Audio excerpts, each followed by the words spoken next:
You sure? Yeah, I'm decidedly maybe on it. You sure? All right, I think we should get started. I think we're going to do this. Let's do this. All right. Welcome, welcome, welcome. Episode 2. Not the One Hit Wonder podcast, but episode 2, Nerd News Cast. Take that, OEG. One Hit Wonder me, my ass. Anyways, welcome to everybody that's not in chat. How are you? I know we're a little early, but I'm sure you'll enjoy watching this on the replay or the YouTube video. Well, early. Oh yeah, early in the morning, sir. You know that. See, I have a cup of coffee. You're much like me. You always have a cup of coffee. That's not necessarily true. After like 2 o'clock in the afternoon, I start to kind of shy away from the coffee. Well, it's because you're an old man and it'll keep you up at night. No, that's not true at all. Super. That's not true at all. I fell asleep at 9:30 the other night. God, and I'm pretty sure I had a Monster and like 4 cups of coffee that day. God, you're old. God, I'm a caffeine addict. Such a caffeine addict. And don't act like you're not either, because I see what you do. I see how many monsters you have in the fridge at a time. And that coffee. Don't know what are those iced coffees? The double shots? No, come on, sir. Are those double shots or are those triple shots? You talking about what I'm drinking right now? Are those the cold iced coffee things you keep in the fridge? Oh, those things? Yeah, they're double shots. Yeah. Yeah. I see you. Madman. I'm not a madman. Well, anyways. I just like my brown welcome water. To the pod. Oh, okay. Brown water. So welcome to the new newscast, everybody, where we talk about the nerdy shit that we really enjoyed over the last couple of weeks. So I guess we should start off by saying we're not weekly right now. I know that I said last time we were going to do this weekly, but it just doesn't make sense with my schedule being so busy, and really it being like this kind of the slow time in the nerdy news world, at least in the gaming side of it. So we're going to do it bi-weekly until I'm done with school, which will be sometime next year. And you know what? Maybe we'll still keep doing it then, because why not? We'll see how it goes. So what do you want to start with? Go. What's the topic that has been burning a hole in the back of your pants? I don't know, man. You're the one that wants to talk about like tons of stuff. No, don't look at the don't start that. I see the list of topics here. What are you talking about? Hit me with your best shot. Hit you with your best shot. All right. Why don't we talk about one of your topics, actually, the Battlefield 1 Complete Edition. Battlefield 1. Hashtag, no, quote-unquote, complete. More like Battlefield, complete in a year or two. Not actually complete. Some simply may be required. Ooh. Alright, yeah, okay, cool. Battlefield. So yeah, Battlefield, I guess, has announced that they're going to be releasing a complete edition of the game here for $60 before they have even released the second of 4 DLC packs for the game. Whew. So now, so this $60 package is what you paid $100 for October of last year to get the game. And now it's $60, which is great if you're deciding to get into the game now, I guess. You know, if today is the day you picked up a controller and was like, I really think I would enjoy some Battlefield 1. This might not be the worst thing in the world for you, because you're paying, essentially $20 for the game, and you're getting the DLC for, I don't know if it's free, whatever, but it's kudos to these people for figuring out how to sell a game twice, basically. $100 on launch, $60 a year later for the same thing. Don't you just love video game development companies? Don't you? Well, see, it doesn't really bother me. And here's why. And I realize it's ridiculous to be selling this with the DLC not done yet. Except they kind of already do that. I mean, this is basically just the game with a season pass included. Sure. Now, I disagree with season passes because I think they're dumb, but... Yeah, I would prefer that most of these kinds of games went away from season passes and or like map pack DLC kinds of things. Well, map packs are dumb because they split the community. Yes. Um, but no, the thing with Battlefield 1, it makes perfect sense for them. You know, they're basically selling the game half off ish. Mm-hmm. Consider it like a $30 season pass and a $30 game. They are Yes. also probably trying to keep Battlefield 1 relevant with the upcoming launch of what is it? Call of Duty World War II, whatever they're calling it. I mean, that would make sense. They'd be getting a little bit ahead of it, but I mean, it makes sense, I guess, with the timing of the announcement. This was a couple weeks ago, so there was a lot of talk of the World War II beta going on at the time. So I guess that makes sense. Yeah, there would be them trying to, hey, look at us too. We're over here. Play our game. World War One. We're not even World War Two. We're even before that. Yeah, We got horses. Yeah. Anyways, if the game had released all of its DLC by now, I don't think people would have got as pissy at them about it. Because when they announced it, people did get quite pissy. oh, I'm sure. At least the people that paid $100 for the game on launch, just to only have one DLC pack out in almost a year. Now, I don't know that. So what I was thinking was, Battlefield games are known to have a little bit of a long dev cycle. They tend to plan on doing that game for at least 2 or 3 years, versus Call of Duty, which try to pump out a game every year. Although I think they have been pushing games out more actively, I guess, over the last couple games. But it's not that shocking to me that the DLC has been coming out slower than, say, Call of Duty would be. But I can see why some people are miffed, but in the grand scheme of things, they're definitely not the worst when it comes to these kinds of DLC shenanigans. No, I think Shadow of Mordor. Shadow of Mordor? No. Shadow 4. No, Shadow of Mordor. I was right. The first one was worse because it had a DLC pack or not DLC pack, a season pass, right? And all you got was 2 barely there campaigns that were reskinned and a bunch of one-off encounters. Yeah, I mean, it wasn't really necessary to play those, was it? Like, you got the full game experience out of the standard game. Yeah, I mean, if you really like the game enough that you want to play more of it, I guess they work, but they kind of suck in their own right. Ain't fair. Anyways. Well, I mean, that's really all I had to say about that. I mean, I've never really planned on playing that game. I mean, at some point in time, I was considering it. It's because you're I really was. Yeah, well, because Griff and Grip and all those guys play it, and, I enjoy playing games with them, but I just could never find it discounted enough for me to justify it, and then I was like, man, I'm gonna have to buy DLC for this game, and, I really have no interest in doing that, so I never really kind of got too far down that road. Well, why don't we move on? You recently made a video game purchase, didn't you? Not video game, but video game console. I may have gone against what I've been telling most of my friends, and I may have bought a Switch. May have. I will neither confirm nor deny that I did in fact get a Switch. And it's neither confirm nor deny, huh? And it's pretty okay. It's not terrible. It's not terrible. That is the best review you can give something, especially when it's a video game console. On a scale of Xbox One to pretty okay, I mean that's pretty good. Look, Xbox One being the worst console there is currently. All right, so to set the stage for anyone listening, I bought a Switch. When I bought it, I bought 2 games. I bought the Puyo Puyo Tetris game, which is excellent if you like either Tetris or Puyo Puyo. I happen to like both. And I bought Mario Rabbids Mushroom Kingdom Battle, whatever the hell that game's called. Mushroom Kingdom Battle Mario vs. Rabbids, I think. Mm-hmm. And that game is excellent. They, I will say, they sell it as a strategy RPG along the lines of XCOM or Disgaea. It is not. It is a puzzle game, which is not a bad thing. It's just going knowing that you're not going to have a whole lot of options when you go to beat a mission. There is a correct way to do it.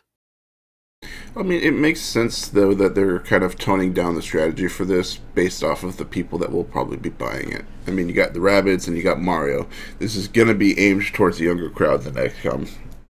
It's not a bad thing. Also, the interest map to the game is excellent. It is similar to the newer DreamWorks films or Pixar films in terms of quality. Mm-hmm. Very funny. It actually reminded me a lot of like Despicable Me or the Minions movies. Yeah. Yeah, it's silly. Yeah, it's excellent. Huge fan of the game. Lots of little nice touches. Super fun. Puyo Puyo, super fun. Kind of disappointed in the rest of the library though. I don't have a huge. I will probably pick it up, but I don't have a huge desire to play the new Zelda. I'm much more a fan of 2D Zeldas than I am 3D Zeldas. Well, speaking of 2D Zeldas, isn't no, my mistake. Wrong game. Go ahead. You done? You done, sir? Yes, my mistake. I'm mistaken. Go. I don't have a huge desire to play the new Kirby game, although it does look like it's gonna have cool Kirby. 4-player mode. Yeah, but can't you also play the older Kirby games on that too, though? What, you mean like from the eShop? Yeah. Yeah, so we'll get to the eShop here in a second. Mario Kart, it's a re-release. I don't really like Mario Kart 8 to begin with. I liked Mario Kart DS more. To be fair, they made some tweaks to it. They did, but the stuff I didn't like about it is still in there, i.e. the underwater and kind of the anti-gravity kind of stuff. Yeah, they just kind of slow down the tracks, and I'm not a huge fan of that. Yeah. Yeah, fair enough, yeah. And it's not like it's a bad game. It's just, me personally, not a huge fan. Oh, RNG is just super strong with that game, though. Yes, it is. Like, I can see why people get frustrated with it and end up getting very mad playing that game. Because it doesn't remind me of the old Mario Karts, like the one on the SNES and the one on the Nintendo 64, where if you were just better than everybody, you just won. There was less nonsense in those games. Yeah, 8 is the worst for that, too. Some of the other, like the one on the Wii, which I think was just Mario Kart Wii, is like that as well. But most of the other ones, you know, if you're the more skilled player, you're pretty much going to win. There's not really a randomness element to it. Yeah. Well, when Mario Kart 8 released, was it on the Switch that they had the auto steering? They have auto acceleration. Well, they have and an auto steering assistance as well. Steering assistance. Okay. Yeah, some people got really mad when they found out that was in the game, and I don't get why they got mad. Because you could turn it off. Not only can you turn it off, it's not a huge boon because there are other games with much more sweaty kind of quote competitive unquote communities like Wipeout that have auto steering, and it's like that auto steering. It helps. Or it just kind of tugs you. But it actually slows you down. Like, if you know what you're doing, you will be faster with it off. Sure, because you're going to be able to slide, and you're going to be able to get boosts out of turns and stuff like that. And you're not probably going to be able to do that as effectively with the auto steer on. Yeah, the auto acceleration is much cooler, I think, because you can actually play the game one-handed now. Really? Just turn? Pretty much. That's actually pretty cool. I didn't even know about that. Yeah, it's one of those things... It's not something I would use, but, you know, maybe if you have a friend that only has one hand, hey, they can fucking play Mario Kart now. That's dope. Yeah, I just don't get why some people have been getting really mad at devs that are trying to include people that might be less capable than they are, especially when they give the people the ability to turn off these things. Because that's not how they're viewing it. Yeah, but, you know, grow the fuck up. What does it matter? Stop bitching and play the game and enjoy yourself. But yeah. Stop calling everybody snowflakes, people. Nobody cares. Why are you such a snowflake, Catman? I don't know. Anyways, I'm pretty pumped to get a Switch eventually. I'm actually considering trading in my Xbox One towards it because they're giving decent credit at GameStop right now. Yeah, they're giving like $50 extra if you trade them. Yeah, towards the Switch, and I don't know, man. I think it's going to be a console that I actually play, unlike the Xbox One, which I think has literally been turned on twice over the last 12 months. Wasn't that your girlfriend both times, too? Yes. Yeah. It was. It was not me. Well, I mean, I might have hit the power button, but she was the one playing it. But neither here nor there. It's both. I really think that it's... And Total Biscuit said it, I think, right. It's a great complementary console for people that play almost exclusively PC games. because with so many games being cross-platform on PC, it is really great for the people that are going to be on the move maybe and aren't home but still want to be able to play some video games and not play just mobile games on their cell phone or be tied just to a DS. I will say I like it as a handheld console. I disagree with Nintendo's marketing as both a handheld and a home console. It's not a home console. It's a handheld console that you can hook up to your TV. It's a handheld console with multiplayer capabilities. It is not in the same tier.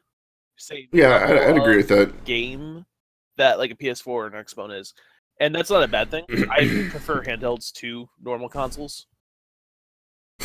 I would almost venture to guess that when they were designing the console, they were like, we do much better at mobile, like portable stuff, and it's also kind of a way to justify having maybe lesser quality graphics. And when it came down to it, they designed it, they built it to be more of a mobile console, and then people that are more marketing related were like, you can't just say it's a mobile console.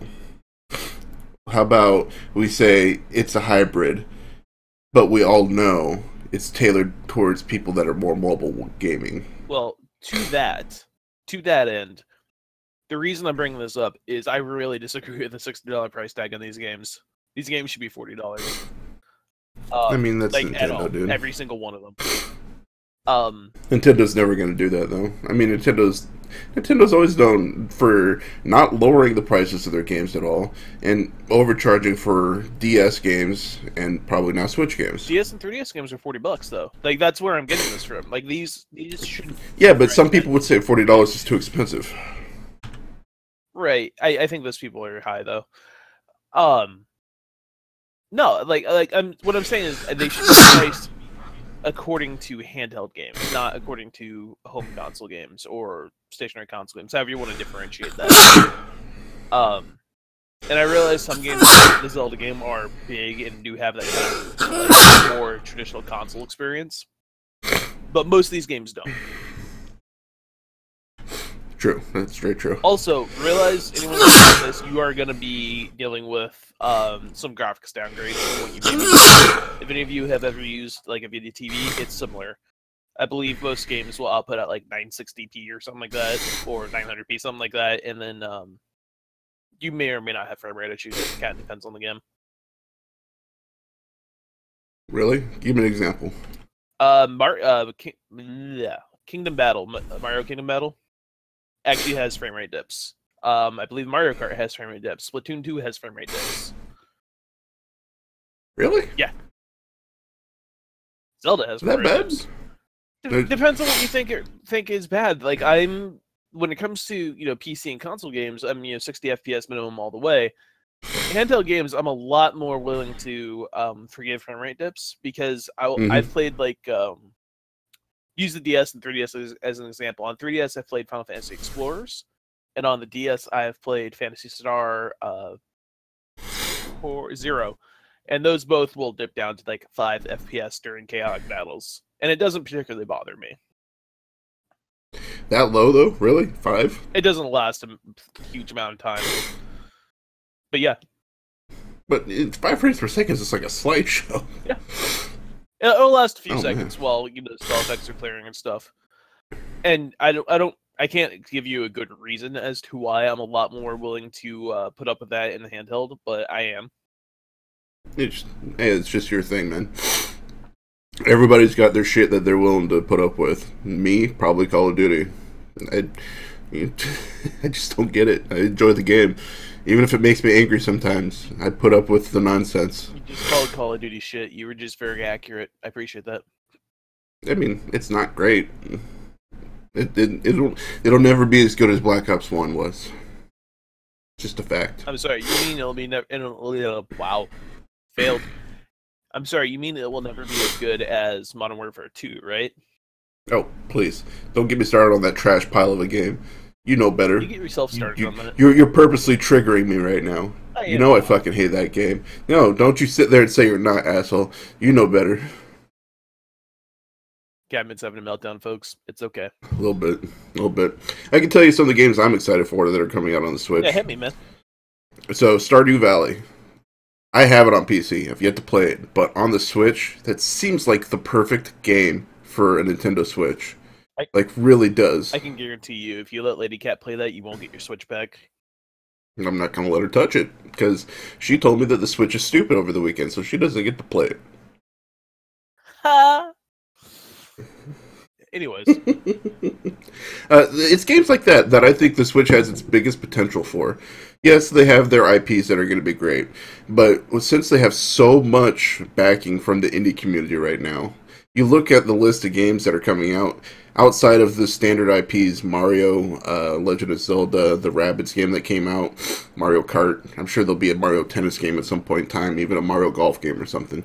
The fact that you have Stardew Valley, Binding of Isaac, and all these other games that are part of the indie community that are so very large and so very popular, it gives me a lot more confidence in the Switch long term than I ever had for the Wii U.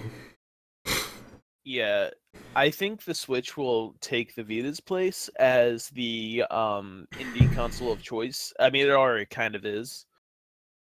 The Vita, I don't know if you are aware of this, has a ton of indie support. Things like Darkest Dungeon came to like the PS4 and the Vita because of the Vita. Things like Binding of Isaac have been on the Vita forever. Titan Souls, you name it, like a huge amount of like the PC indie darlings are on the Vita because it's a great way to play them. Hotline Miami, what's that one about the teleporting guy, Mr. Swifty, Mr. Shifty? That one's actually on the Switch too. But I think I would play Hotline Miami on the Switch. I think it would actually almost play better on the Switch for me, at least. I'm trash at that game. I have no clue if it would because I played both Hotline Miami's, loved them both on the PC. Not sure I could get used to using analog sticks. Not saying it would be bad. I'm just not saying I could get used to it. It's just because for all the times that you called me a scrub when it comes to like mouse and keyboard shooters, you're definitely a scrub when it comes to controller shooters. Sir. You are. Sir. What do you want me to say? Sir. Stop being a scrub. No. Don't tell me what to do. I'll tell you what to do. It's just a fact. You're a scrub lord on console. I'm a scrub lord on PC. I'm not a scrub lord on console. I can play console shooters. I'm just not great at them. Yeah, and you complain and you whine the entire time every time you're playing with it. Like Duck Game's going to be coming out for the Switch, and you're probably not going to play it because it's on console. You got those silly, stupid mouse. I want my mouse and keyboard. Kevin, you've never played a console shooter with me. Oh yeah? Yes, sir. How would you know that I whine and complain every time? I don't either, for the record. You just do it after the fact. In fairness, I'm not, complaining about lag or something being the reason I'm terrible. I'm not complaining about lag being terrible. I just acknowledge the fact that I am terrible. Uh-huh. Sure. And then I get mad and yell at the lag. Mm-hmm. Sure. Yeah. Sure. Anyways, speaking of indie games. Yes. Limited run games. Alright. So, Limited Run is a game company that releases limited run games, right? So they release PS4 and Vita games, and they've done a couple of PC ones as well. These games, when they say limited run, they mean it. Most games have production runs of 4,000 or less. There are a few that have more. I like the concept, sort of. I seem to be more willing to buy some of these games. Neuro Voider would be an example. On the Steam sale, I was looking at it. It was $8, I think. I'm like, I don't know. And then, like a month later, I bought the PS4 version on limited run for I think $25. So I'm apparently more likely to buy a game, even if I'm not sure about it, when I get a physical item out of it. And I think they're cool. I think kind of the culture around them is stupid. I think the company has some weird ideas when it comes to collectability. They state that they don't want these games to go by the wayside. Like when the PS4 goes away, maybe some of these games, won't be available again, right? And that's mostly not true. Most of these are PC ports, but I can understand that. And they want a version of it to be playable forever. That's cool. But then they'll do things like they'll brag about how fast these games sell out, and a lot of the people buying these are resellers. They'll brag about Darius Burst Chronicles, which is like the newest in a long line of shmups. Was their first Vita game that they released for, I want to say, $60, and they're bragging about that. Yeah. And it wasn't really a special edition. It's limited, sure, but like Vita games are $40, brand new, and the limited runs are $25 for the most part, not $60. And I don't know, that kind of attitude bothers me. Sure, but I still like the concept. Well, it's an interesting concept. And it is interesting that these are games that are going to be maybe not as easy to find, and they're numbered. And, I mean, there's a lot of things going for it. It really kind of tickles the collector bone for some people. Yeah. And for the record, I only buy ones I want to play. True. Most of the time. What are you talking about? Most of the time. Fight me. Every once in a while, you're like, I don't know if I'm going to like this, but it's numbered. 2. I've been that way with 2 of them. Hey, that's not every game, though. You bought 2 that aren't. Well, one I bought specifically to get the other bonuses with like the pack it was part of, and I'll be giving that to a friend as a gift. Because I know I won't like that one. The other one, yeah, that was Strafe. For anyone wondering, the other one that I'm just really not sure about. Limited Run technically didn't do the Stripe release. It was done by another company that does a similar thing called Special Reserve. But Limited Run had a variant case, of which there was like 1,000 of. Yeah, and that is interesting. And it's interesting that they have limited amounts of these games, because at some point in time, one of these games might get really, really popular, and then all of a sudden, it's not going to be really fine. Not going to be able to find it, and it's going to have an artificial value again. And you had brought this up because this could lead to scalpers at some point in time for something like this. It does lead to scalpers. Limited Run sent a tweet mentioning their policy for never refunding orders, especially. I think they will refund orders under certain circumstances, but in general, they will not. And they mentioned that because an absurd amount of people, their words, will try to refund games if they're not selling out super quickly, like in 10 minutes. Yeah. Which to me says that there's a huge scalping problem with these games. And if you look on eBay, there fucking is. I mean, I'm not surprised. Scalping has become like the new quick cash thing. I mean, it's really just the truth. I mean, look at it with the SNES. Looking for these emulation boxes that Nintendo are putting out. I mean, I got the SNES Classic, but how many people didn't get it?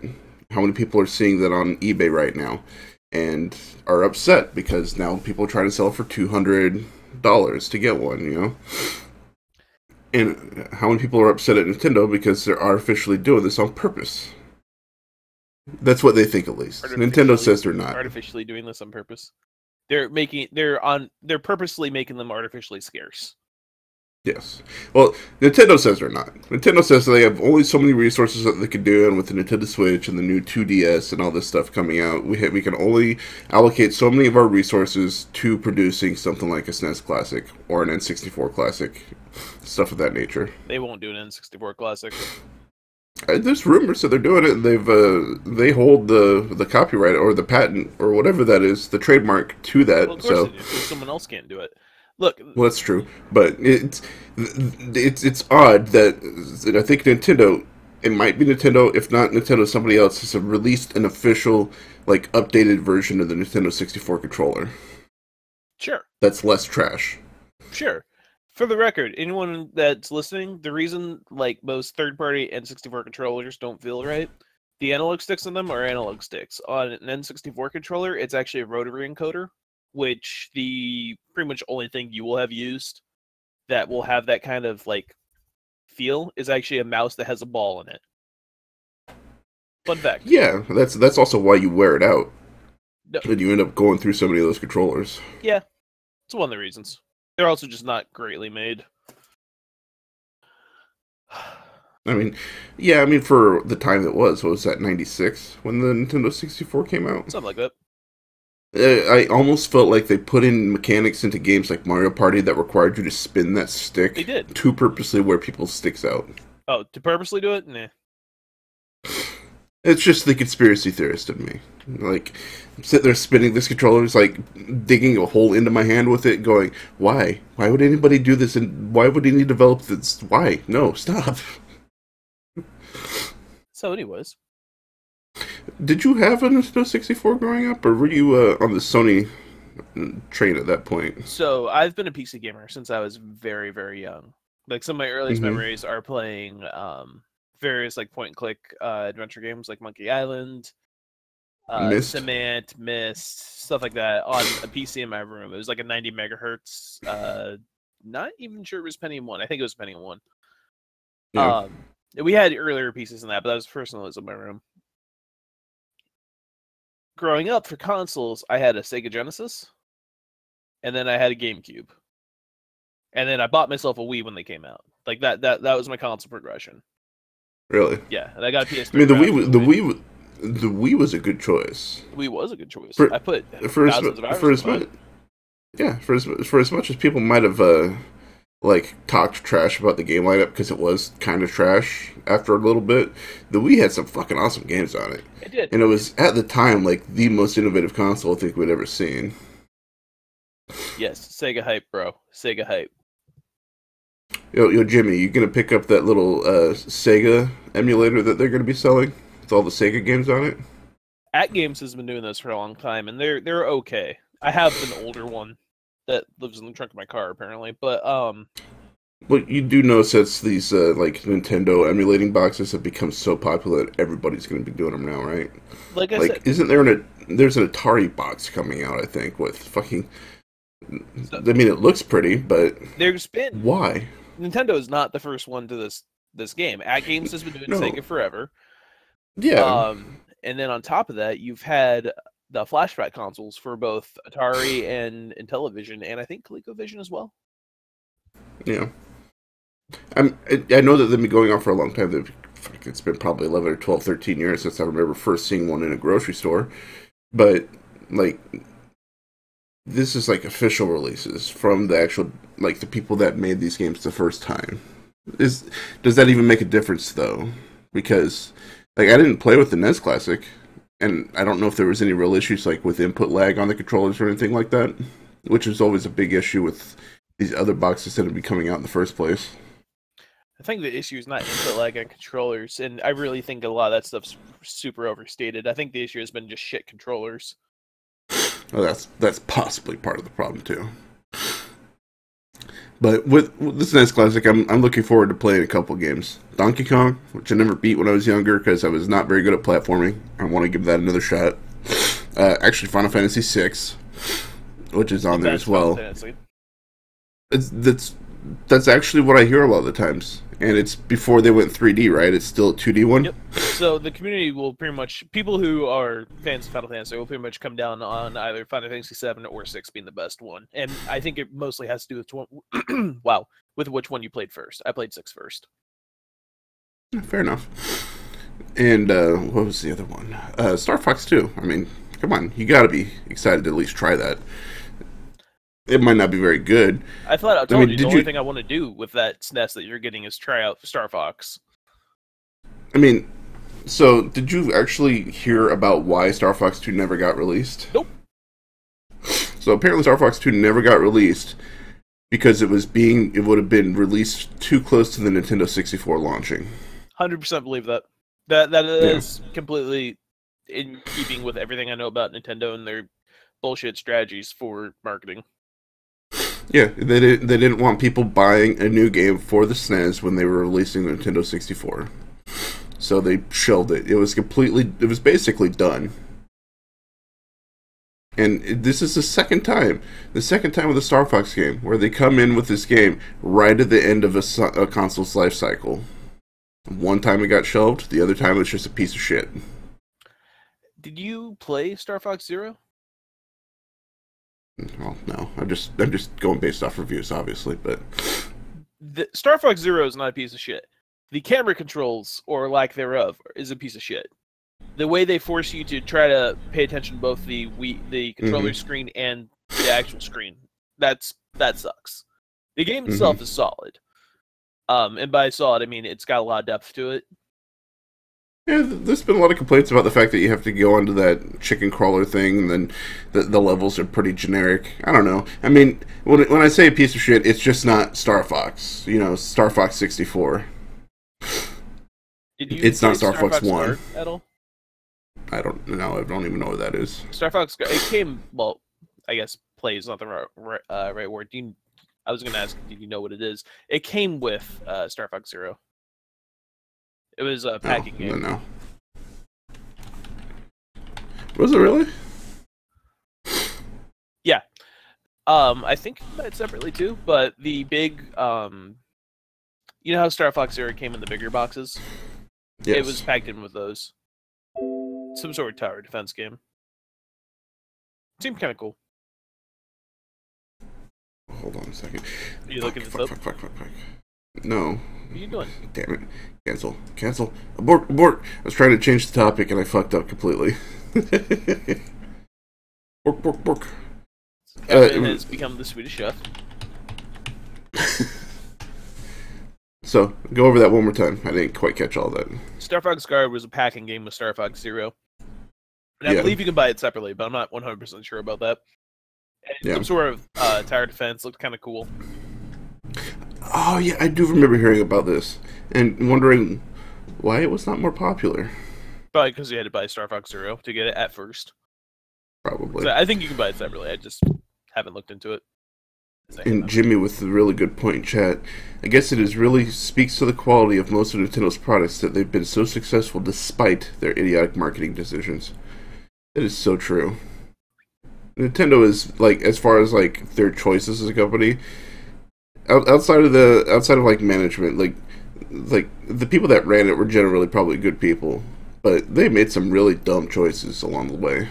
It's because they're a toy company. Like, people will make a big deal about this, that, you know, Sony's an electronics company, Microsoft is a software company, and Nintendo's a toy company, and that very much influences their marketing strategies, and it does. But that also explains a lot of the idiocy. Don't call Microsoft a software company, because they have not been putting out anything that is resembling a good piece of software in years. That doesn't mean they're not a software company. It just means they're a bad software company. This podcast brought to you by Windows 10. Oh, no. I'm Windows 8.1, sir. This podcast brought to you by an ornery cat. What are you talking about? I'm not ornery. Oh, wait, I'm out of coffee. Maybe I am a little ornery. We call that broken coffee. Broken coffee, huh? Yeah, coffee's broken. You need to get it fixed. I do need to get it fixed. All right, let's move on. No. So, next thing I wanted to talk about was the H3 lawsuit. This is all you. It's all me. I just so are you familiar? I just like him, so. Okay, we're not talking about him, like, and his content. Yeah, but I don't pay attention to anything going on with him. So, are you familiar with this lawsuit? You gave me a rundown on it. Okay. People that are not familiar, H3, YouTube content creator. Fairly large. I think he's over 3 million, might be getting close to 4 million subscribers now. Mostly known for reaction videos. Some would say he is probably the best reaction video YouTube channel out there, which isn't really saying much because reaction videos are kind of trash. Even though I like some of them, they're still trash. But he did a reaction video to a guy named Matt Haas. And some really stupid videos that he had up on his channel. Matt Haas apparently did not appreciate it. Had his videos took down. And then when the videos went back up, sued him. For, I don't know, copyright, whatever it is, copyright infringement. And it took about 18 months, and the community went and funded most of this lawsuit through a Kickstarter. And it's what's interesting about it is it might set a precedent for people that have been known to abuse these copyright strike takedowns on YouTube as a way to maybe make it to where people don't just do it so willy-nilly, because now there is at least a legal precedent. Now, I've always kind of said, why is this even going to be that important when YouTube doesn't really care? They're not willing to like hold other people accountable that are abusing the system. I mean, for the longest time, if I went to a video on YouTube and said, that is my video, they would give me the ad revenue until it was disputed. Right? And they just recently made a big change to the system where until the dispute is claimed, the revenue goes into a holding spot, and then it gets rewarded to whoever won the claim. So to me, this was interesting. I've always enjoyed the nuts and bolts stuff that goes on in the background of YouTube, and a lawsuit like this was interesting to me. But hey, are you there? Go. No. Okay. So yeah. Again, Oh, no real opinions on this. It's YouTube bullshit. Come on, man. YouTube bullshit's awesome. No, it's not. Come on, man. Don't be that way. I'm gonna be that way. But yeah, I guess if you're interested in learning more about the H3 thing, just type in H3 into YouTube, and it'll probably be the top video you see. Tim talking about winning his lawsuit. But yeah, anyways. Next topic, you pick. Me pick. Alright. You want to switch over to board games? Sure. Alright. So board games. I love board games. Board games are my jam. I love Kickstarter for creating all these cool board games that I keep buying because apparently I have no self-control that are super dope, right? Mm-hmm. One thing I hate board games that are including miniature figures just to have miniature figures. Like, it inflates the cost of the game, it makes the game more complicated, it makes timetables longer. Most of these games don't need them. I really hate it. I feel like it's a scourge of Kickstarter, and I feel Cool Mini or Not, which is a company that's kind of notorious for doing this and nothing but this, they make Zombicide, if any of you have heard of that, is like the worst offender here. Because, yeah, I don't know, it bothers me, man. I don't like these mini heavy games. So, explain to people what a mini is if they're not really big on board games. A mini is a miniature figure, alright? So if you've seen people playing like Warhammer, the figures that they would use to play that game, that's a mini.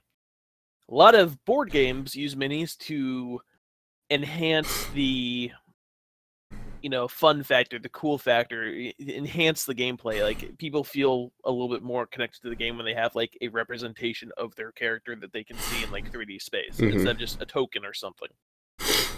Correct. And I get all that. But a lot of these games, they go to extreme lengths to include, hundreds of minis sometimes. Yes, like D&D. In the game to, make it more special, a better deal, cooler, right? But that inflates the cost. Like, your average board game price is somewhere between $40 and $60. That's fine. I would say the average cost of board games is probably $35, based off of the fact that there's a lot of like $15 ones. Yeah, those are mostly card games, though. Well, yeah, but there's also like what is it, Kodama? Well, I guess that's more expensive. That's probably falling in the 30 range. But you got those like Kodamas and the smaller kind of board game, card game hybrid things that are kind of bringing that down. But you also have the Dooms, which run $90 to $100. Yeah. So you have games like there's a I'm gonna call it a Street Fighter game, and I don't mean like the video game franchise. I mean, it was a game with these minis, and you put your minis into like an arena. You could have up to 6 players playing, and the game engine would spawn, new minis for your guys to fight, and it had like a very Street Fighter-esque aesthetic to it. The game was like $150 for the whole thing. It didn't need minis though. Like, it came with like 20 or 30 minis. Like, it could have used standees, just cardboard cutouts with a picture on them, just fine. There's games like Cthulhu Wars, which the third release just went up on Kickstarter, I don't know, 3 months ago. Sure, yeah. And if you want to buy the entire game, like, so everything that's been released for it, it's $700+. Damn. Now, to be fair, Holy that's also shit. like hundreds upon hundreds of little miniature figures, and if you're into that, you're into that. Yeah. There's another game like Golgotha, something like that, where the entire thing was like $500, and that wasn't like multiple seasons worth of stuff. That was just the entire game. Yeah. There is one that went up recently-ish that was pretty cool. It had like an ancient Greek theme, but with like cybernetic monsters. Mm-hmm. And that one, I want to say, it was like Lords of Hellas, I think, and that was $300, $200. And most of these games, like 1 or 2 minis is cool. Like that's dope. Like the big bad, should have this like super detailed figure, right? Yeah. Not everything needs a detailed figure. Chits, chips, standees, they all work. Meeples in place of that. Yeah. And I think that's a better system. Fair. Yeah, it really depends on the game. If a mini is gonna be in the game, I want it to be important to the game. Like with Rex, how they had the ship like thing floating around. Yeah. So that was cool. What he's talking about is there's this game. It was actually like Dune, the board game. But Fantasy Flight Games lost the rights to Dune, so they rebranded it with one of their IPs. Super dope game. You have like little chits to represent your little tokens to represent your armies. But there are a couple of minis in the game, these like huge dreadnoughts, these battleships, and they float around the board. And that's cool because it adds like a little bit of visual flair to the game. It's super easy to pick up from a distance, like if you're sitting a little bit far from the board. That's how minis I feel should be used. Yeah, it accents the game, but it doesn't necessarily cause the game to get too much more expensive because of it. There are games like Doom, which are probably over $90 because of the fact they're minis. And that's specifically what I'm complaining about, are games that are basically inflating their price via minis. Yeah. But yeah, I kind of think it's a scourge at Kickstarter. It's terrible. Blah, blah, blah. Well, I mean, you can't blame people for trying to give people what they want. It's just, I think they're probably listening to the wrong people when it comes to this. Because to most people that play a lot of board games, it is not the aesthetic of the board game that will keep them coming back to play it. It is the actual game. Good mechanics, solid gameplay, stuff like that. Exactly. And now, to be fair, a lot of these games do have good mechanics, but a lot of them are also, not really. Like Cthulhu Wars is very much like Risk. Yeah. I mean, that Lords of Hellas game, by the way, was $250 for the complete pledge. Really? Yeah, I just looked it up. And if anyone in chat wants to see it, that is Kickstarter page for it. It has dope art. I will give it that. And it actually looks really fun. It's not worth that. That also, I don't actually think is a complete pledge. There's like expansions and stuff that I don't think are included in that. Which, another thing, these games tend to have lots of add-ons that inflate the cost. There's a vampire hunting game where I think if you bought everything, because it wasn't included in the pledge amounts, right? If you bought everything, it was $600. Yeah. Like a perfect example of a game that is popular based off of mechanic versus its aesthetic is Dominion, which I just bought last night. Dominion's also the perfect example of you don't really need a theme to have a good game. Dominion's basically themeless. Kind of. Total Biscuit says that it has the theme of a plank of wood. That's accurate. And it's still super fun. It also has like 10 expansions. Yeah. But the mechanics, the gameplay, fantastic. And so that's why it's considered the best deck builder game there is. At least by most people. Some people might argue.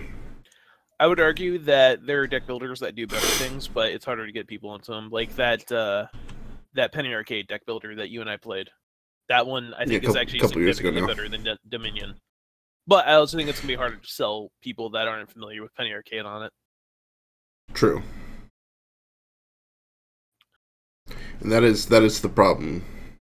And Dominion has got this cult following, and people, whenever a new person is asking, I really like this deck builder, oh, go play Dominion. Yeah, pretty much. So that is the problem with that. Your problem.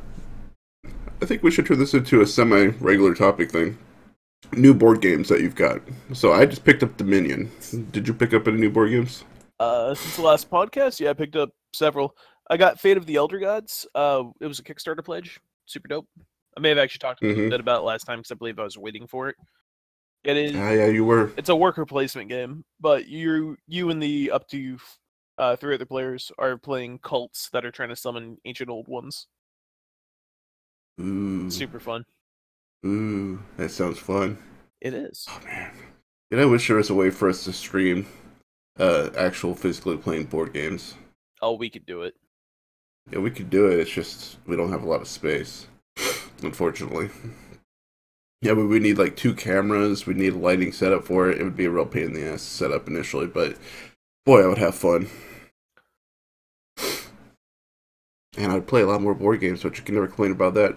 I think we're really going to have to do Tabletop Simulator, though. Give that a real shot. See if we can make that into like a good, fun experience. Right.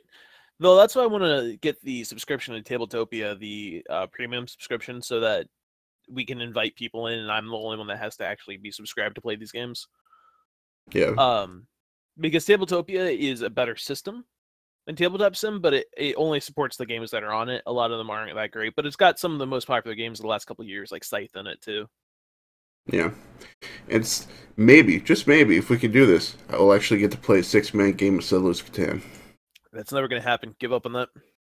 No, I'm never going to give up on my dreams. Shia LaBeouf will not let me give up on my dreams. Yes, I won't do it, sir. No, I won't. No. You will not hold me down, goat. You will not hold me down. That sounds stinky, bro. Whoa. Whoa. I'm just saying. Whoa. I'm just saying. Hey, you're the one that said it. Whoa. Alright, so you listed something here called dead game genres. So, let's move over to that. Alright, so, the reason that I became a fan of handheld gaming consoles over normal gaming consoles is actually because I'm a PC gamer. Let me explain. I started gaming in the golden age of games like Lands of Lore, or the SSI Gold Box games, Dungeons & Dragons games, Baldur's Gate, stuff like that, right? A lot of these game genres have kind of died. Now, CRPGs like Baldur's Gate have made a comeback. Things like Pillars of Eternity, Tyrant, stuff like that. Yeah. Dungeon crawlers outside of Legends of Grimrock have not really come back. And that is a super bummer for me personally, because I like those kinds of games, right? Thing is, they did make a comeback, just not on PC. They went to go live on like the DS and the Vita and stuff like that. You have games like Etrian Odyssey, which is probably one of the best dungeon crawlers ever made. Has a cool like mapping mechanic where you actually have to map a dungeon out as you're going through it, and then you when you're done with the dungeon, you turn the map in for more money and experience points. There's other games. There's games like the XCOM series too, strategy RPGs. Those are almost exclusively console games now, minus XCOM obviously. But you have Project X Zone for the DS. You've got was it Rebel Stars, Rebel something like that for the Game Boy Advance. I really like these game genres that died off on the PC and were started there, but went to go live on consoles. I'm really glad that they do. Yeah, dungeon crawlers being what, like Gauntlet? I think I kind of lost my train of thought there. Catman, are you there? Mm-hmm. Because if you are, we can't hear you. Whoops. Yeah, heard you talking through the wall. Whoops. So, what were you saying? Well, I was just going, But dungeon crawler example being like Gauntlet, right? No. So, dungeon crawlers, I'm talking about like first-person dungeon crawlers where you have a party So Legend of Grimrock is probably the most popular example of that, or the Etrian Odyssey series for people that have DSs and like those kinds of games. Older versions would be like Lands of Lore, Eye of the Beholder, stuff like that. But basically, you have an entire party. You're in a first-person view, going through like a labyrinth, a dungeon. Yeah. And when you come up to a monster or something, it's a turn-based battle. Typically turn-based. Like Legends of Grimrock is actually real time, and certain other ones like Might and Magic were as well. Yeah. Oh, Might and Magic. Oh, ooh. Yeah. Did we play that? No. What was that game that we played? Oh God, Torchlight. Torchlight 2? Probably. Is that? Would you consider that to be a dungeon crawler? No.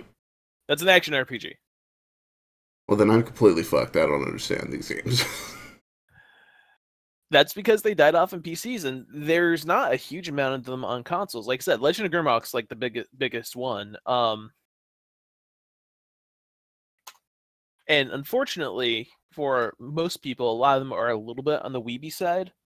Mm-hmm. Like I picked up for the Vita Dungeon Travelers 2, which, from what I understand, is an awesome like example of this genre, with one exception. The theming of it is super weeby. Like the things you're fighting are demonic food, and then you're fighting like monster girls to recruit them into your party.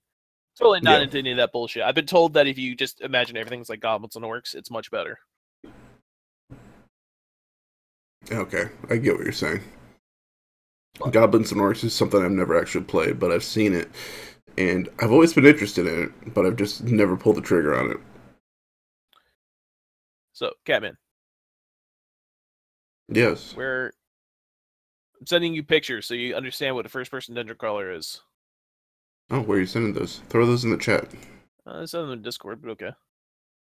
Yeah, throw those in chat so other people can see it. Make me. Fight me, bro.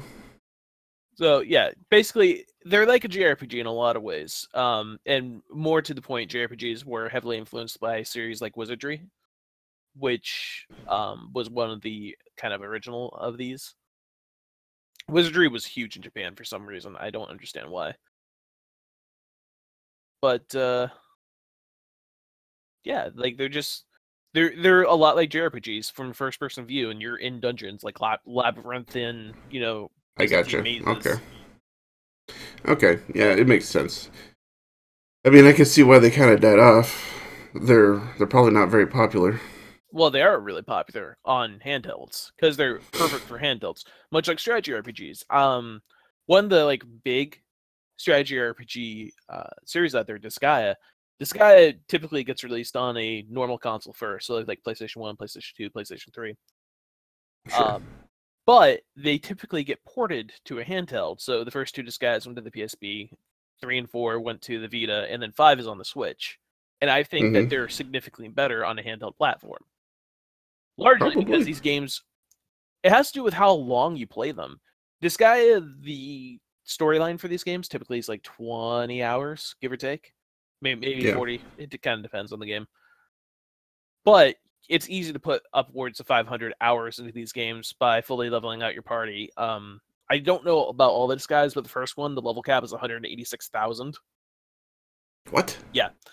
And it goes beyond that. Like, you can power up your items by going into the item into randomly generated dungeons that are, quote, in the item. And for every, I think, 10 levels you beat, you increase the power of the item. Like, you can spend an insane amount of time on games like these. Yeah, but okay, I've never quite understood. I guess some people think of it differently. Like, I can see why people buy those games then, because like I get 500 hours out of this game and it's only $20 or whatever. I don't know that I've ever really quite understood, to a degree, like why people worry so much about how many hours they're going to play a game as long as they are enjoying the game. Like 2 or 3 hours for a game is small, yeah, but if you get 10 to 15 hours out of a game and you had a good time playing it, why do some people consider that a drawback if it's only 10 or 15 hours? Couple of reasons. First off, it has to do with like the way that people view, cost. I'm gonna say benefit here. I mean like cost fund ratios. ROI, return on investment. Exactly. So a lot of people, if you're only paying cents per hour that you play, hey, that's a great deal, right? The reason I'm kind of crowing about how long these games are is because I enjoy these games, right? Like it's a gameplay loop that I find very satisfying. I don't care about how long a game is generally. Like there's some where if it's like, oh, it's an hour worth of game, like I'm probably not gonna buy it. Especially there's no replayability. But other ones like, Binding of Isaac, right? I've put hundreds upon hundreds of hours into. Sure. And that's fine because it's like 40 minutes at a time, max. Most of my runs are significantly shorter, but like I think the longest run I ever had was 40 minutes. There's always new stuff for me to unlock. I still haven't unlocked everything. Like that kind of replayability appeals to me. Disgaea has the same kind of thing. I enjoy the gameplay, and there's a lot of it to be had if I want more past just beating the game. Yeah. It's not... I agree with you when it comes to stuff like these open world games, right? Like the new Zelda game or pretty much anything Ubisoft does. There's millions of things to do, but it's like the same 3 things that may or may not be fun. Yeah, and at that point, you have to really hope that the actual mechanics of the game were really fun, because you're going to be using them a lot. Yeah. And you're going to be using it in very repetitive scenarios. And like I said, Disgaea is a strategy RPG with lots of like ridiculous things. Like one of the things you can do is your characters can pick up other characters and throw them to do like a damaging attack. But you can stack that ability. So you can have character A pick up character B, who's holding character C, who's holding character D, who's holding character E, and throw the entire stack. Both for movement and for damage. Yeah. I remember you telling me about this. It's ridiculous. And there's downsides to it too. Like if you end up not being able to perform the move, like everyone in that stack takes damage because they're crushing each other. Mm-hmm. But there's lots of nuance to games like that. Interesting. Yeah, this is the stacking mechanic of things has always been really interesting to me. Isn't there a Serious Sam game where they stack guns? Stacking guns. Serious Sam? That does not sound familiar. Are you sure? I mean, talking like kind of duct taping gun A to gun B to gun C? Just stack them on top of each other. Oh my god, is that not a thing? Am I making this up in my head? I mean, maybe you've viewed into the minds of the people making Serious Sam 5. Are you on remote viewing right now, Catman? Are you a Psychic Cat? Oh my god, maybe I am. Oh, okay, I must be crazy. The Science of Gun Stacking. Oh, Serious Sam Double D. Gun stacking. Never played it, don't know. Does not sound familiar. Yeah, okay, yeah. So, woohoo. There's a JRPG called Fate of Resonance of Fate, where you can it's like Final Fantasy, right? Except it's all like gunplay. And the characters can you can like add extra bullets and shit onto guns. Like it's super dope. Oh, where's it at? No. Wish there was an easier way to do this. Oh, I can Yazo it. There you go. Boom. What are you talking about, sir? The Serious Sam, the gun stacking. You gotta see this. Paste. Double D gun stacking. Side-scrolling indie spin-off. I just Yazo the picture I was looking at. He's got a chainsaw with a machine gun stacked on top of it, with a shotgun stacked on top of it, with like a ray gun, Gatling gun. That's nuts. I also like how the chainsaw is as big as he is. That's ridiculous. I love everything about it. Buddy. Oh, yes, I did. I gotta move my mute button for Discord off of control. This podcast is a shit show. Sorry, folks. Oh, that's what makes it good, though. Is that what makes the it shittiest good? of shows? Oh yeah. Good. Oh yeah. That's the word you want to use? Good. Oh yeah, good. Good. Yeah, that's what makes it good. I mean, that's why people donate all the bits right into, the wallet, because of stuff like that. That's what they're here for. Whoa, you're getting paid for this? Excuse me, sir. I want to cut. I'm not getting paid anything, man. I don't know what you're talking about. Not a clue. I can hear the bits just raining down upon your head. You sure about that? I mean, I could also just be, deaf, so. I wish OAG was here, because he said he had some feedback on PlayStation View, and he's not here. But oh well. I guess whenever OAG pops in, he'll give us his feedback on the PlayStation View. Did you ever use YouTube TV? I did. I forgot how What much did you I think hate about commercials. That? I like it for the DVR capability, and I may end up grabbing it for myself.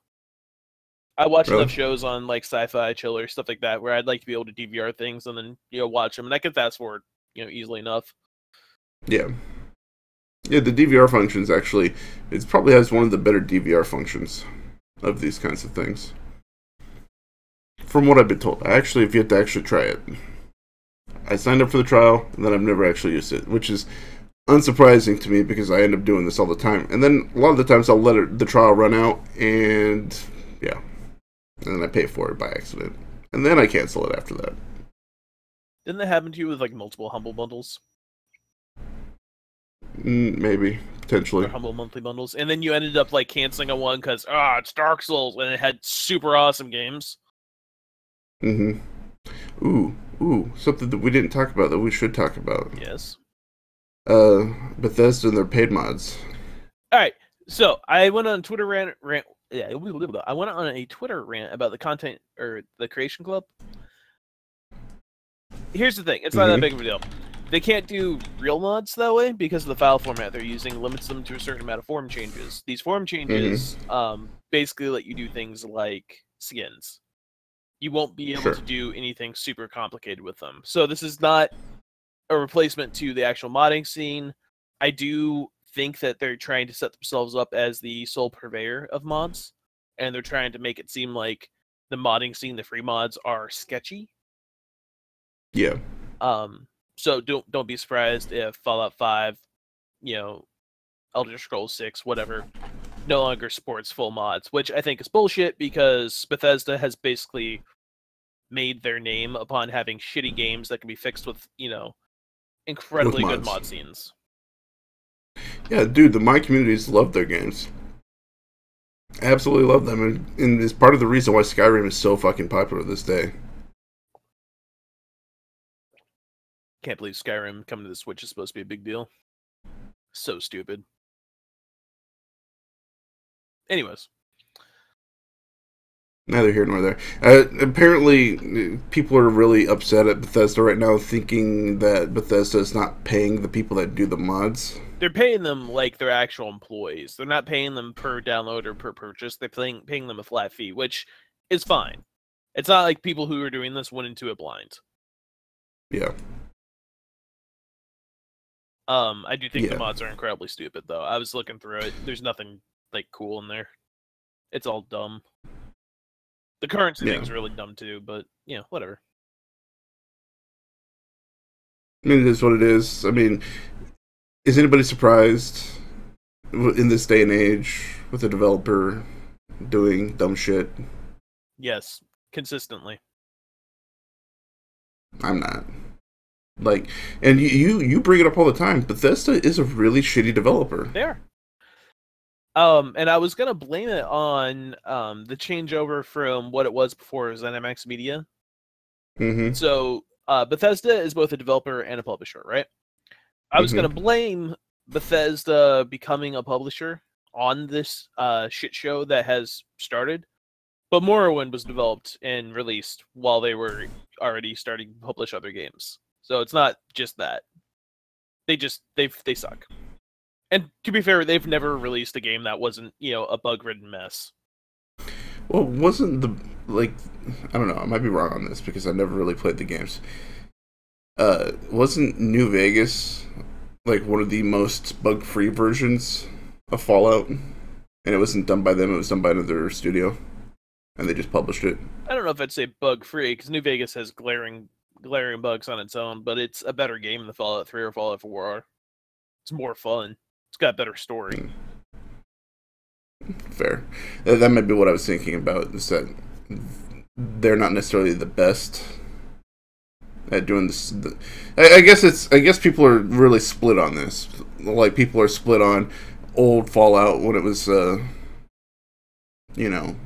was it, 2D before?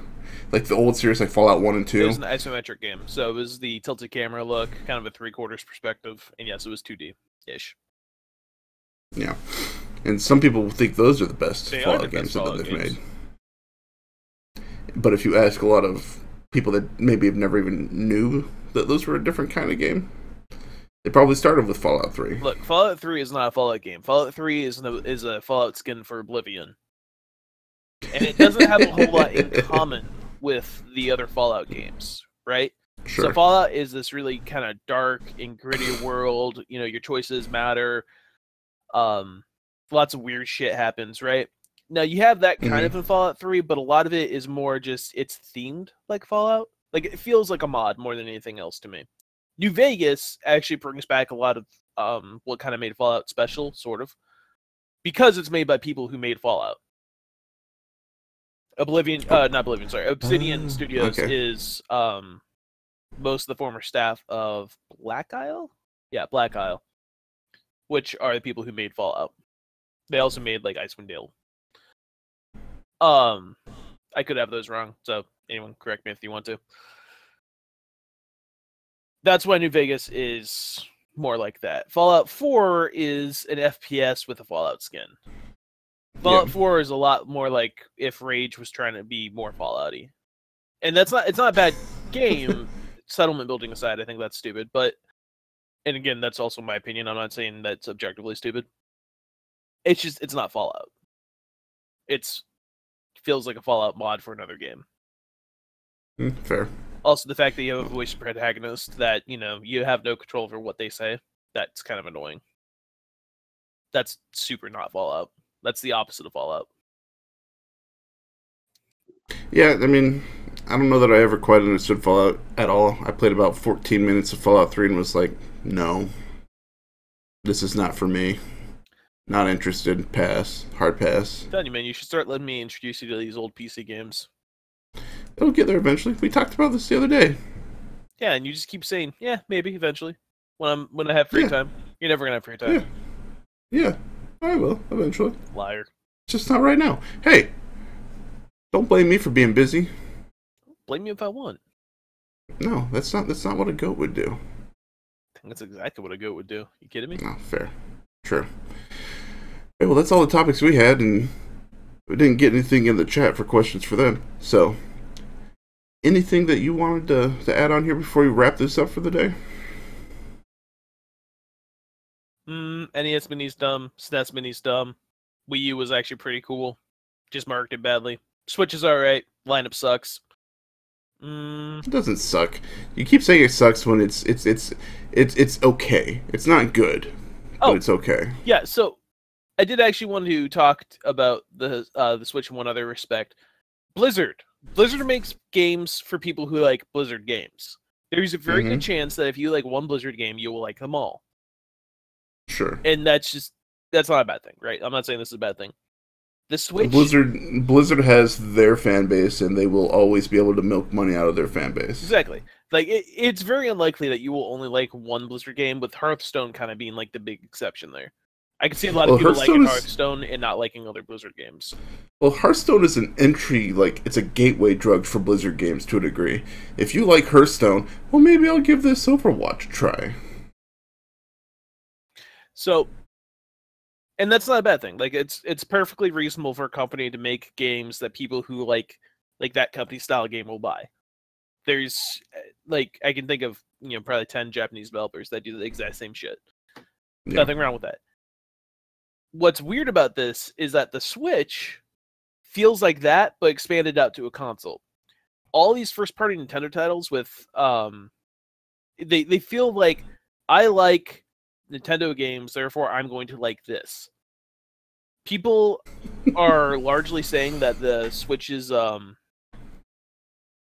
lineup is excellent because they have one big game launching every month, right?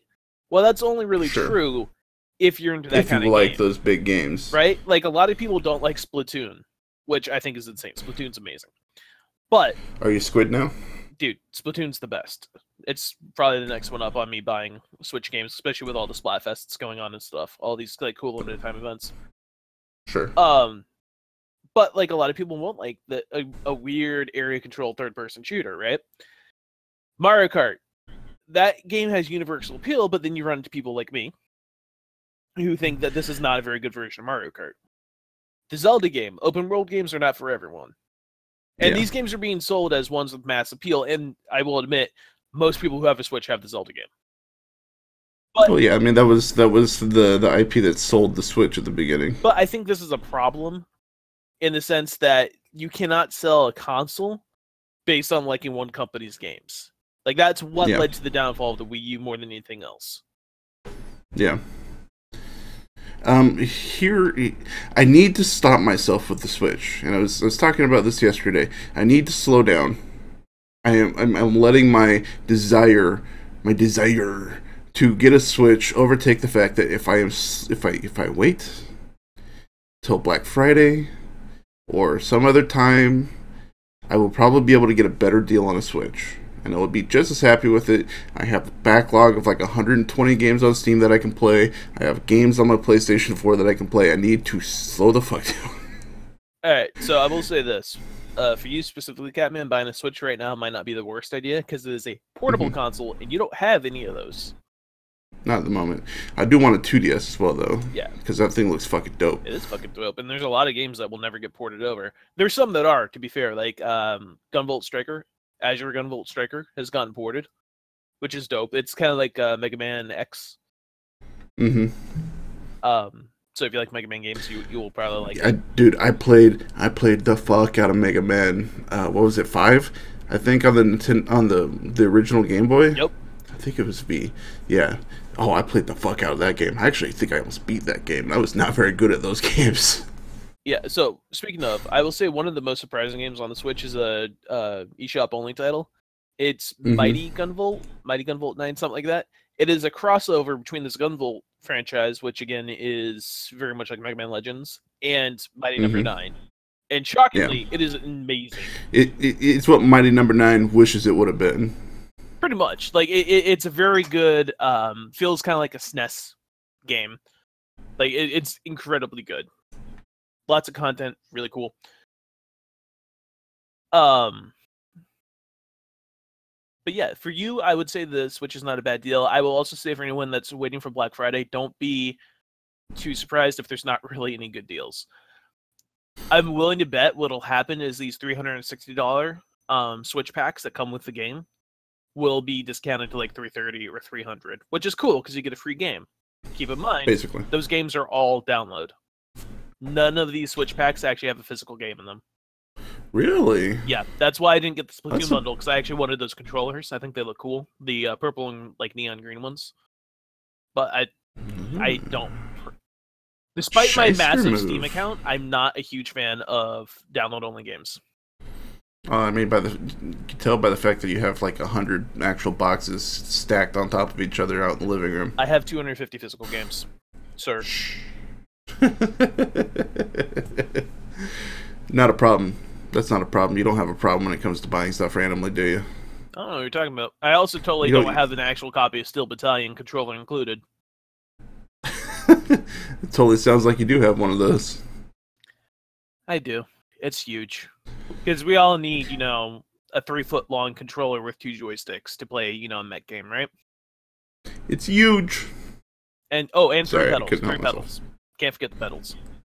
Yeah, you might as well just, it's like playing piano and guitar and video game at the same time. What? The pedals, sir. Wrong kind of pedals, sir. Think more like racing pedals. Oh, okay. So it's a racing mech game. No, but the mech, it has a gas pedal, it has a brake pedal, and then it has... And a clutch. So that's what I thought when I first got it. It's actually like a sidestep pedal. It makes you kind of jump. Game's dope. Really? That's what it is? Yeah. It's a sidestep?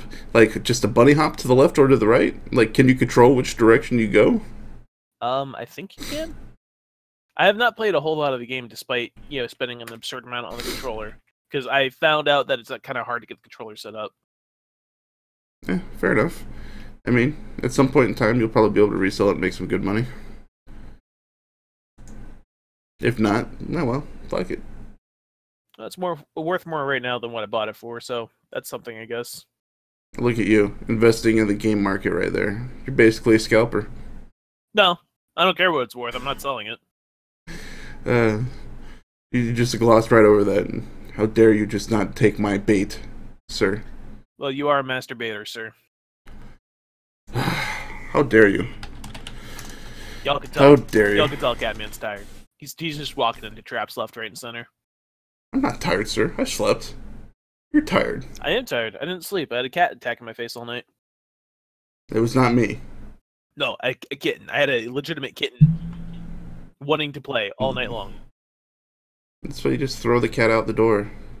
She bounces Shut the back. door. Well, that also shutting the door requires me to get up. Yes, I was tossing her across the room, and she would like run back over. Pick a cat up, walk to door, put it down. Boom. Problem solved. Back to bed. Sleep. Sleep, goat. Sleep. If I was gonna get up, I would have just played Mario. Would you? Yes. Oh, it's so fun, dude. Or Puyo Puyo. Like I'm. If anyone doesn't know what Puyo Puyo is, it's got a lot of similarities to Dr. Mario or Dr. Robotnik's Mean Bean Machine for the Genesis. It's a little bit Tetrisy, but it's more about creating combo chains. Yeah. And I am severely addicted to it. Also, this Puyo Puyo Tetris game has a mode where you're playing both a Tetris game and a Puyo Puyo game at the same time, and it swaps between the fields. Oh god. Oh, it is so fun. Oh god, why? Oh god, why? No. They're not running at the same time. So you have a timer, right? It's like 30 seconds. So you have 30 seconds to play Tetris, then it swaps to Puyo Puyo. And you keep both fields going at once. If you lose on one field, you lose on both. And it supports that in 4-player mode. It also supports a mode where you have both Tetris blocks and Puyo Puyo blobs coming down at the same time. Really? Yeah, that one's significantly harder. I haven't won on that one yet. Oh man. Because they don't trigger each other, so you need a complete line of tetraminos to get finish out a line, and they crush the Puyo Puyos. So setting up change the Puyos are super. Yeah, I like it. I'm just not very good at it. But yeah, anyway. Yeah, it doesn't seem like it would be the game for me. Probably not. It might be. I would probably play Rabbids more. You'd be surprised. Also, it's not a budget title, but it's $40 instead of 60. I just remembered something I wanted to talk about. One last thing. I need to change the discussion. Okay. No More Heroes? Go ahead. Not No More Heroes. Sorry. There's a new No More Heroes coming out for the Switch, which is going to be dope. Has Been Heroes. On the Switch, look into it heavily before you buy it. It's a $20 game. It's going to be appealing to a lot of people. They're like, hey, how bad could it be? I'm not saying it's a bad game. Just make sure you know what you're getting into. It has a weird control scheme. It's a very, very RNG-y game, and that is not a good thing in this case. Yeah. And just make sure you know what you're getting into. I'm not saying it's also a bad game. It's a platformer where you're a snake. It's dope. You actually have to snake through things, like weave like a snake and support yourself. Totally weird. Yeah. Catman, you're muted. No. Why am I muted? Why am I muted? I don't know. Boo. Boo. I need to move that button. I really do. I've been saying that for months, though. Alright, anyways, you had something to add. Say it. Yes. Did we talk about the Mercy changes in Overwatch? How fucking crazy these changes are? We did not, although realize as a non-Overwatch player, I'm totally in favor of these changes. And not just because it has created salt in the community. I think they're good changes. I think they're great changes. I do think that she is incredibly fucking overpowered right now, though. So, Mercy as she was is basically someone who just follows around a high important target, heals them, bounces around between a couple other people. All she does is heal and res, right? Mm-hmm. These changes, she will be able to res somebody every 10 seconds individually. And she will, when her new ult turns her into this flying, just crazy son of a bitch. She could fly now instead of just being tied to the ground with the ability to kind of float over to people. Her gun deals like some ridiculous amount of damage at that point. Her heal goes from a beam to an AoE. Her the damage buff goes from a heal to an AoE. It's ridiculous. She turns into a freaking, from a support into a DPS like assassin during her ult, and she could res up to 4 people during that time frame. I think What? I think it's significantly better than what she was, and I don't mean just like more powerful better. I think it's a better. It makes for more engaging play. And I'm surprised it took this long to make a change like this. I mean, I'm not necessarily surprised at all, honestly. If I'm gonna be like perfectly honest, they've been going through and tinkering with other people a lot, and I think they finally realized that people hate playing against Mercies, and people hate people that only play Mercy. So the one of the real big problems with Overwatch right now is people one trick. They play one character exclusively, which is completely antithesis to the idea of the game. Yeah, isn't the whole idea to be swapping out like during the match? Flexible. You want to be flexible. If you're not playing well with Mercy, if it's not working well with your team comp, you want to switch over to Lucio. If you're sticking to supports, you know. The idea is that you got to be flexible, but the way that they give you SR, their rank, is if you play particularly well, you get more SR. So what's the way I'm trying to think this? People that only play one character, they tend to play that character very well all the time, because it's the one that they've had a lot of practice with.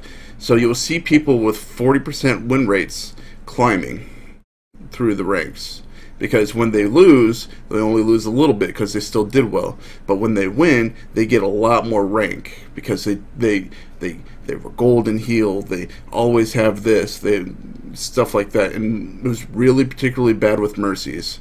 They will come in, they'll get a huge 6-man or 5-man res, but they'll be hiding off on the side for most of the game because they're waiting for that big res. Or they'll look at their heal numbers and go, I was doing great, when they were only like healing the tank and leaving everybody else to die. And they're trying to get people to not play these characters because of this as well.